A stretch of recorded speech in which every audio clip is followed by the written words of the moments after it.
రేవంత్ రెడ్డి ఏదైతే నిన్ననే వెనక్కి తగ్గటం లగచర్ల ఉదంతంలో ఫార్మాసిటీ కోసం అన్నటువంటి ఫార్మా కంపెనీల కోసం అన్నటువంటి భూసేకరణని ఆపివేస్తూ తీసుకున్నటువంటి నిర్ణయం, దాని మీద వెంటనే బీఆర్ఎస్ స్పందించింది, నిలువరించామని. కానీ మొన్ననే దీనికి సంబంధించిన కథ మార్చే ప్రయత్నం జరిగింది.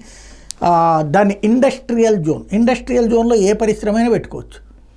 ఇప్పుడు ఉట్టి ఫార్మా అయితే కనుక రేపు కోర్టులు కూడా అడ్డుకునేటటువంటి అవకాశం ఉంటుంది. కాబట్టి తెలివిగా ఫార్మా అని కాకుండా దాన్ని ఇండస్ట్రియల్ జోన్ అనే పేరుతో భూసేకరణని మార్చబోతున్నారు. ఇండస్ట్రియల్ జోన్లో భూసేకరణ చేసుకున్న తర్వాత ఏ పరిశ్రమకు, అది ఫార్మా కంపెనీకి ఇస్తారా లేకపోతే అణుబాంబులు తయారు చేసే పరిశ్రమలకు ఇస్తారా, అది ఆ సదరు ఇండస్ట్రియల్ జోన్కి సంబంధించినటువంటి ఇది. అంటే లైక్ ఎస్ఎజ్ స్పెషల్ ఎకనామిక్ జోన్ ఎట్లుంటుందో అట్లాంటి దాని ఏర్పాటుకి తాజాగా ఉత్తర్వులు ఇవ్వడం ద్వారా తను వెనక్కి తగ్గలేదు అన్నటువంటిది ప్రూవ్ చేసే ప్రయత్నం చేస్తున్నారు. ఇది కొత్త ఎత్తుగడ. రెండో పక్కన వచ్చేటప్పటికి ఇవాళ రుణమాఫీకి సంబంధించి 4వ విడత రుణమాఫీ 2 లక్షల రూపాయల లోపు రుణమాఫీకి సంబంధించిన దాంట్లో తాజాగా 3,000 కోట్ల రూపాయలు, మొన్న దాదాపు 30-40 వేల కోట్ల రూపాయలు చెల్లించాల్సి ఉంటే 18,000 కోట్లే చెల్లించారు అన్నటువంటి ఆరోపణల నేపథ్యంలో ఇప్పుడు 3,000 కోట్లు రిలీజ్ చేశారు.